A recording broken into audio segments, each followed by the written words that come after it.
سنن نبی داؤد میں سیدنا امیر المؤمنین عمر فاروق رضی اللہ تعالی عنہ سے روایت ہے،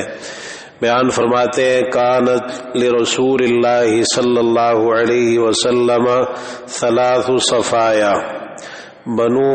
نذیر و فدق و خیبر۔ پیارے پیغمبر جناب محمد رسول اللہ صلی اللہ تعالی علیہ وآلہ وسلم کے لیے تین قسم کے اموال مختص تھے، خاص تھے، ایک بنو نذیر اور دوسرے فدق اور تیسرے خیبر کے اموال۔ تو فرماتے ہیں فَأَمَّا بَنُو النَّذِيرِ فَكَانَتْ حُبْسًا لِنَوَائِبِهِ۔ بنو نذیر کے جو اموال تھے وہ آپ نے روکے ہوئے تھے المناک حادثات کے لیے، جو حوادث پیش آتے ہیں، حادثات پیش آتے ہیں، آپ نے ان کے لیے روک رکھے تھے۔ وَأَمَّا فَدَقُ فَكَانَتْ حُبْسًا لِأَبْنَاءِ السَّبِيلِ۔ فدق کے جو اموال تھے وہ آپ نے مسافروں کے لیے روک رکھے تھے، ان کے لیے وقف کر رکھے تھے۔ وَأَمَّا خَيْبَرُ فَجَزَّأَهَا رسول اللہ صلی اللہ علیہ وسلم ثلاثۃ اجزاء۔ اور جہاں تک خیبر کے اموال کی بات ہے تو آپ نے ان کو تین حصوں کے اندر تقسیم کر دیا تھا، جزءین بین المسلمین، دو حصے مسلمانوں کے لیے تھے، وجزءا نفقۃ اہلہ، اور تیسرا حصہ آپ کے اہل و عیال کا نفقہ اور خرچہ تھا۔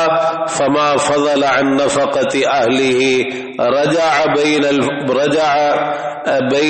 بین فقراء المہاجرین، یا رجع الی فقراء المہاجرین، کہ آپ کے اہل و عیال کے نفقہ میں سے اگر کچھ مال بچ جاتا تو آپ وہ فقراء مہاجرین کی طرف لوٹا دیا کرتے تھے۔ اس حدیث مبارکہ میں رسول اللہ صلی اللہ علیہ وسلم کے کچھ مزید اموال کا ذکر ہوا ہے، اور یہ بھی سب آپ کا طریقہ ہی ہے۔ ہم ذکر کر رہے تھے کہ آپ جب دنیا سے رخصت ہوئے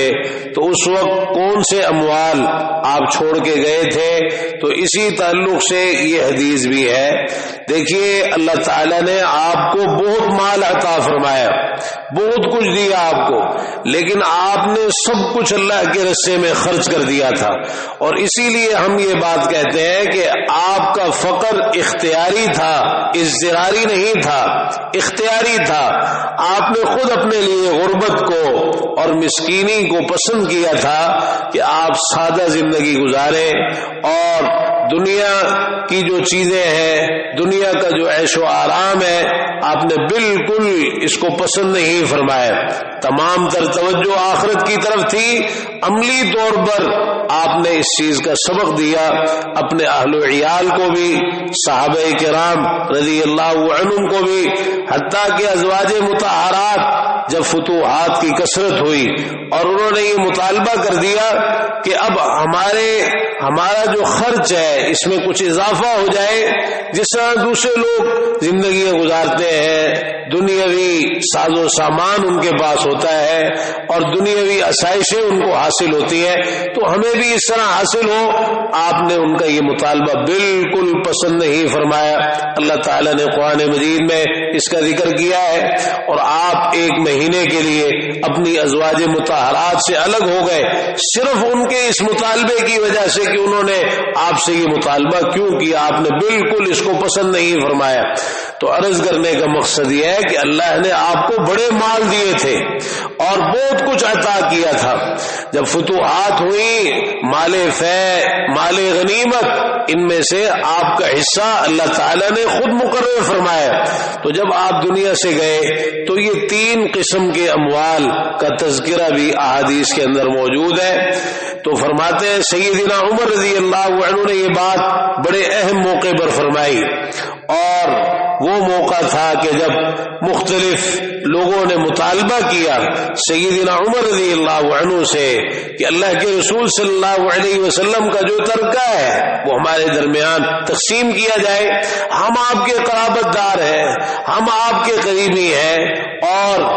جس طرح دوسرا کوئی فوت ہو جائے اس کا ترکہ تقسیم ہوتا ہے، اس کی جائیداد تقسیم ہوتی ہے، تو آپ کا ترکہ بھی تقسیم ہونا چاہیے۔ تو بہرحال سیدنا عمر رضی اللہ عنہ نے پھر یہ آپ کے ان اموال کا بھی ذکر کیا، اور جو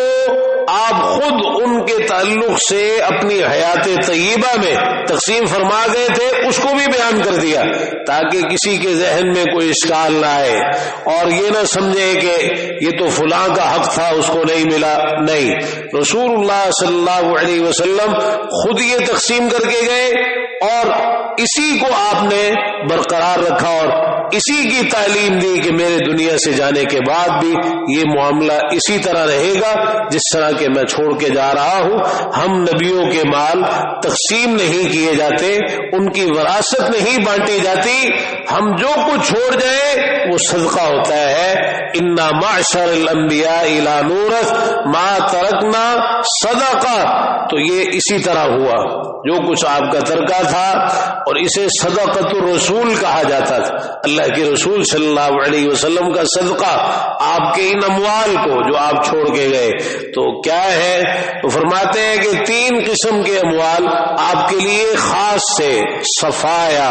منتخب تھے، مخصوص تھے، مختص تھے، خاص تھے، اور یہ صرف آپ ہی کا حق تھا، آپ ہی کے لیے تھے، اللہ تعالیٰ نے ان کو آپ کے لیے خاص کیا تھا۔ تو فرماتے ہیں کہ ان 3 قسم کے اموال میں فاما بنو النذیر، جہاں تک بات ہے بنو نذیر کے اموال کی، اللہ تعالیٰ نے قرآن مجید میں بنو نذیر کے اموال کا ذکر کیا، وما افاء اللہ علی رسولہ منہم فما اوجفتم علیہ من خیل ولا رکاب، اگلی آیت میں بھی ما افاء اللہ علی رسولہ من اہل القرى فللہ وللرسول ولذی القربى، تو اللہ تعالیٰ نے بنو نذیر کے اموال قرآن مجید میں ذکر فرمائے۔ تو ان میں سے جو آپ کے لیے مال خاص تھا بنو نذیر کا، اس کا آپ نے کیا کیا؟ فرماتے ہیں فکانت حبسا لنوائب، آپ نے ان کو حادثات کے لیے خاص کر دیا تھا کہ یہ جو بنو نذیر کے اموال ہیں اور ان سے ہمیں جو کچھ ملا ہے، جو مسلمانوں کو حوادث پیش آتے ہیں، ہنگامی حالات اور ایسے حالات کہ جن میں فوری طور پر مال کی ضرورت ہوتی ہے، وہ ہو سکتے ہیں مسلمانوں کو کئی اس قسم کے حالات پیش آ جائے کرتے تھے، اچانک کوئی جنگ کی سی صورتحال پیدا ہو گئی، کوئی ایسا حادثہ ہو گیا، کسی طرف کوئی نقصان ہو گیا، کوئی ایسا مسئلہ پیش آ گیا، تو آپ نے بنو نذیر کے مالوں میں سے جو اپنا حصہ تھا وہ ان حوادث کے لیے اور ان حادثات کے لیے منتخب کر دیا تھا کہ جو ہنگامی صورتحال پیش آئے گی، مال کی ضرورت ہوگی، تو میرا یہ جو بنو نذیر والا حصہ ہے یہ پھر وہاں مختص ہوگا۔ دوسرے نمبر پر وَأَمَّا فَدَقُ فَكَانَتْ حُبْسًا لِأَبْنَاءِ السَّبِيلِ، جہاں تک فدق کے اموال کی بات ہے، وہاں سے جو کچھ ملا تو وہ مسافروں کے لیے خاص ہے، آپ نے اس کو مسافروں کے لیے وقف کر دیا تھا۔ اب مسافر جو سفر پر نکلا کرتے تھے، ان کا زاد راہ، ان کی ضروریات اور پھر ان کا ٹھہرنا، ان کے قیام و طعام کا بندوبست، ان کے لیے رہائش، دیگر انتظامات، تو آپ نے فدق والے جو اپنے اموال تھے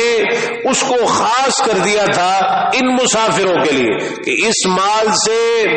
مسافروں کی جو ضروریات ہے اور ان کے جو اخراجات ہیں وہ پورے کیے جائیں گے۔ تیسرے نمبر پر خیبر کے اموال تھے، تو فرماتے ہیں وَأَمَّا خَيْبَرُ فَجَزَّأَهَا رسول اللہ صلی اللہ علیہ وسلم ثلاثۃ اجزاء، خیبر کے جو اموال تھے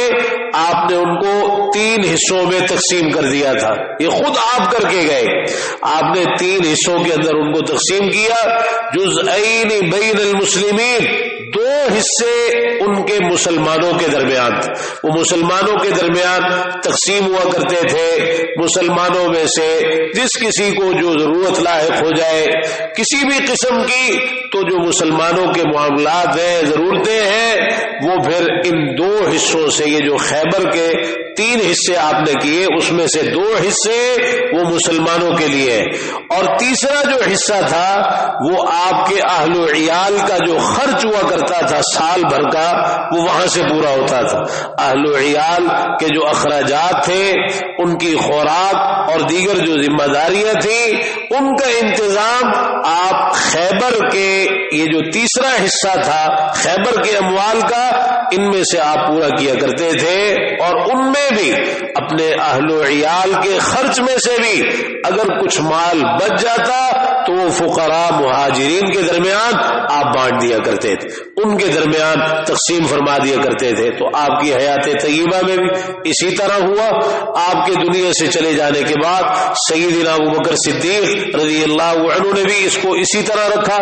سیدنا عمر رضی اللہ تعالی عنہ نے بھی اس کو اسی طرح رکھا، اور اس موقع پر انہوں نے یہ ساری تفصیل بیان فرمائی. آج بھی بڑے عجیب و غریب قسم کے شکوک و شبہات اس تعلق سے پھیلائے جاتے ہیں. تو سچی بات ہے کہ یہ حدیث تمام قسم کے شکوک و شبہات کا بہترین جواب ہے، ذہنوں کو مکمل طور پر صاف کر دینے والی کہ وہ کون کون سے اموال تھے اور ان کے مصارف کیا تھے، اور یہ خود اللہ کے رسول صلی اللہ علیہ وسلم مقرر فرما کے گئے تھے. اللہ تعالیٰ توفیق عطا فرمائے کہ ہمارے عقیدے، عبادات، معاملات، شکل و صورت، لباس، کاروبار، تجارت،